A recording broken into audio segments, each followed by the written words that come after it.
Just when you thought it couldn't get any crazier, turns out that hippos now have the legal rights of human beings.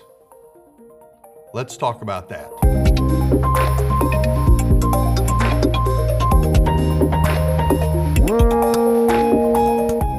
Several decades ago, Colombian drug lord Pablo Escobar, as a private hobby, smuggled into his ranch in Colombia dozens of exotic animals.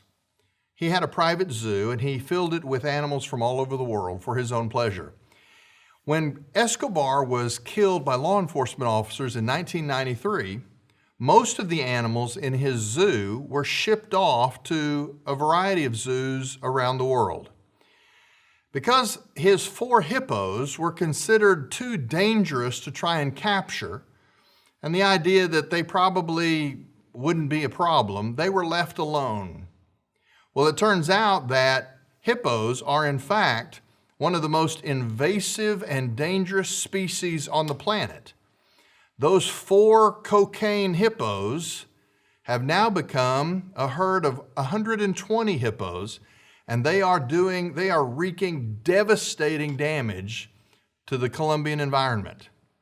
So beginning in 2009, a variety of plans have been proposed involving everything from killing the hippos to chemically causing them to be infertile. But it's not as easy as that. The Animal Legal Defense Fund got involved in the case and argued on behalf of the hippos that execution is not preferable to chemical castration. But then there was a debate about which chemical was the safest and everything. It's all ended up in court. In Colombian law, you have the right, if you have standing in the United States, you have the right to go to the United States to secure legal information that will help your court case in Colombia. On the basis of that law, the Animal Legal Defense Fund wanted to depose 2 Ohio-based wildlife experts who had expertise in the area of animal reproduction and the kinds of chemicals that prevent that. But in order for them to use these American experts, they had to have standing in an American court. So they applied on behalf of the hippos, and sure enough, for the first time in U.S. history, the U.S. District Court for the Southern District of Ohio has recognized that hippos are interested persons with the rights attendant to personhood. What's fascinating about that is, in this particular case, it's really just a move designed to make it possible for these experts to give testimony in a Colombian trial.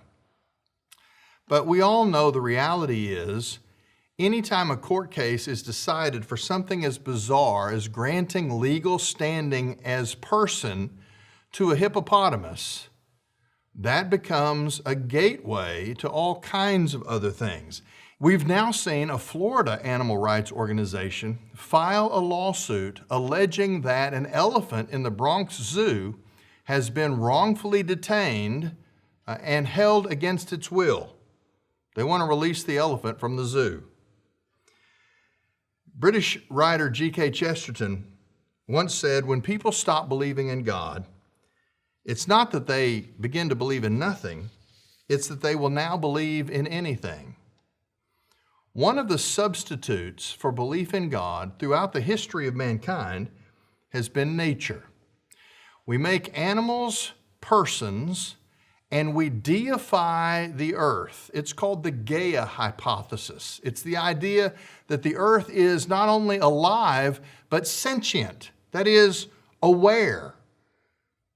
And because the earth is aware, we have environmentalism. Now, the reality is Christians have always had a serious concern to care for the earth. But being environmentally aware is very different than radical environmentalism. Environmentalism is a religion. It's a substitute for a God-centered, a theocentric religion. And it is frankly a religion that has existed throughout human history. In fact, every religion before the Bible had nature gods. Mankind worshiped the sun or the moon or the sea or the gods of fertility or the god of rain or whatever it was that you can think of. That's why the further our culture moves away from our Judeo-Christian worldview roots, the more nature is worshiped. We care for the environment, but that's not the same as environmentalism. This is a secular religion that has placed Earth as a goddess. Gaia, it comes from the Greek name of the ancient earth goddess in the Greek pantheon of gods. And we have created all the things necessary for a religion. That is, climate change is a convenient way to provide the religion of environmentalism with a crusading spirit, a rigorous set of thou shalt nots, and a piping hot apocalypse that's just around the corner. In fact, a number of years ago, the popularity of James Cameron's blockbuster film Avatar was really based on the fact that Cameron put on screen the idea of pantheism. That is, that everything in nature is a part of God, an expression of God.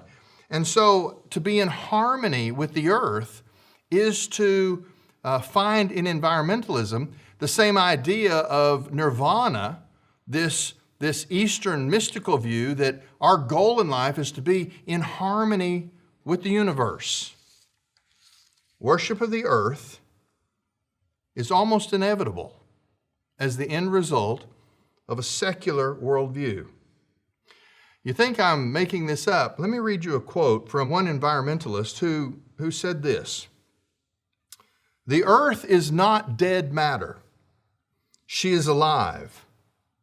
Now, you begin to speak to the earth as you walk. Communicate with her through your words or just through the thoughts in your mind. Send your love into her with your every exhaled breath. Feel your heart touch hers. Use whatever words come to you. Mother Earth, I love you. Mother Earth, I bless you. Mother Earth, be happy. Peace to you, Mother Earth. On behalf of the human race, I ask forgiveness for the damage we have done to you, Mother Earth." You think that's just an oddball here and there? Well, several years ago, in a much under-publicized decision, the United Nations passed a document that they nicknamed the Earth Charter. The Earth Charter is essentially a diagram for how environmentalism needs to be made mainstream across the globe in the next generation. In fact, one author of the Earth Charter, this environmentalist document that outlines how we are to bring nations together to fight climate change, to teach the religion of environmentalism, one commenter of this document said that the Earth Charter will be, this is a quote, will be a kind of 10 Commandments, a Sermon on the Mount that provides a guidebook for environmental service in the next century and beyond. Listen, don't think that they're not serious about taking us to a place where the earth substitutes for the God of the Bible, and we all become little worker bees honoring the Earth Mother and worshiping the trees and the rocks and the clouds and the sun. It sounds very ancient and old and pagan, and it is. But just like Chesterton said, when we refuse to believe in God, it's not that we believe in nothing, it's that we then believe in anything. And when it comes to environmentalism, what is old is made new again. Now, how do we think about this biblically? Well, let's just put this approach to the earth in the context of the global pandemic that the world has experienced over the last 18 months to 2 years.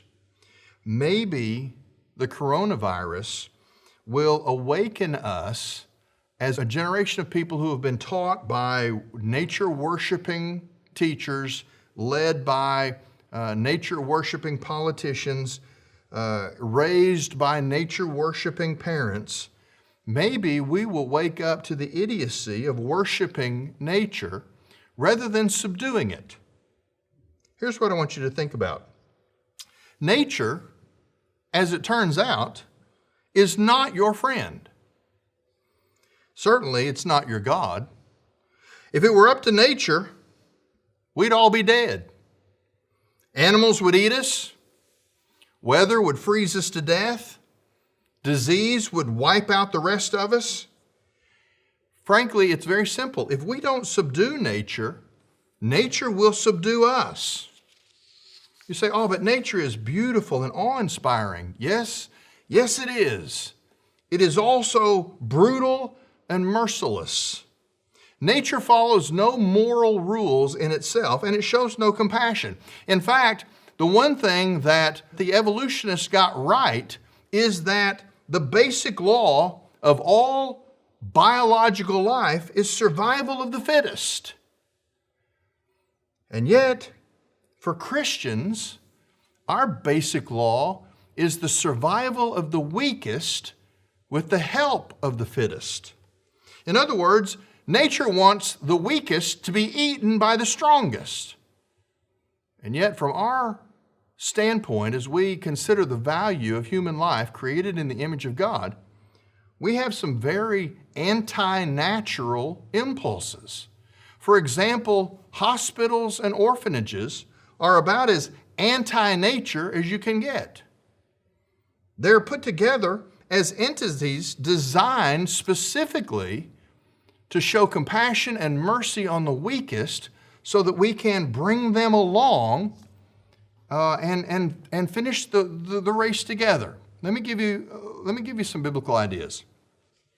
The first verse of the Bible is a verse that you're probably very familiar with. In the beginning, God created the heavens and the earth. But I want you to think about is that Genesis 1 verse 1 is possibly outside of the story of the incarnation and the coming of Jesus and his payment for our sins by his death.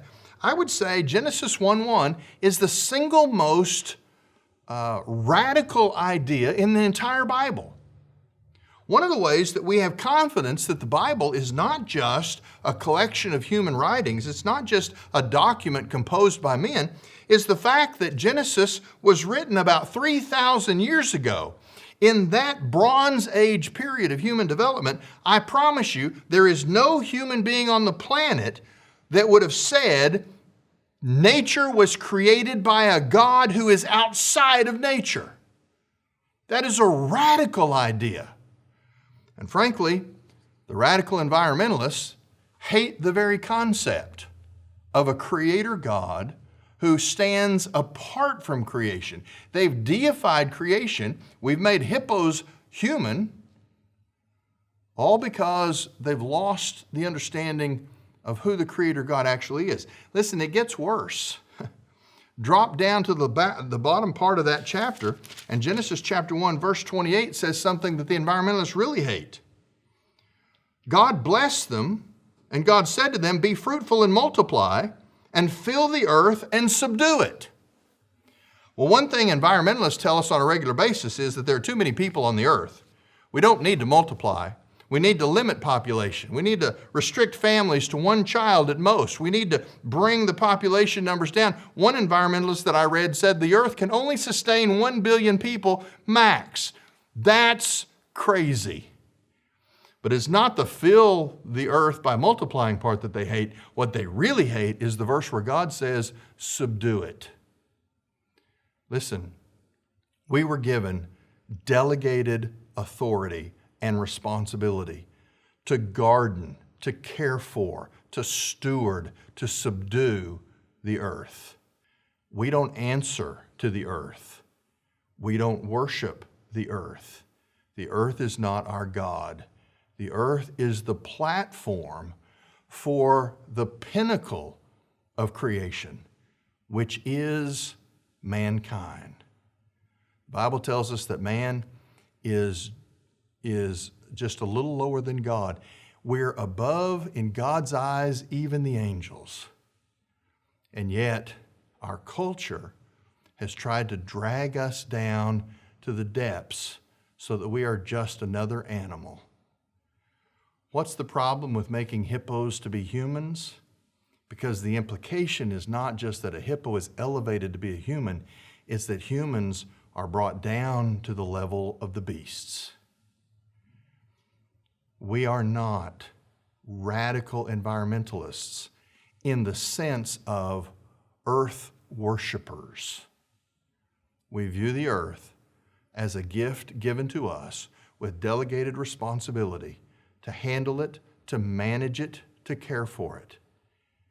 But there is only one God, and His name is not Gaia. It is Yahweh. I am who I am. Let us not take the path of least resistance and avoid the conversation.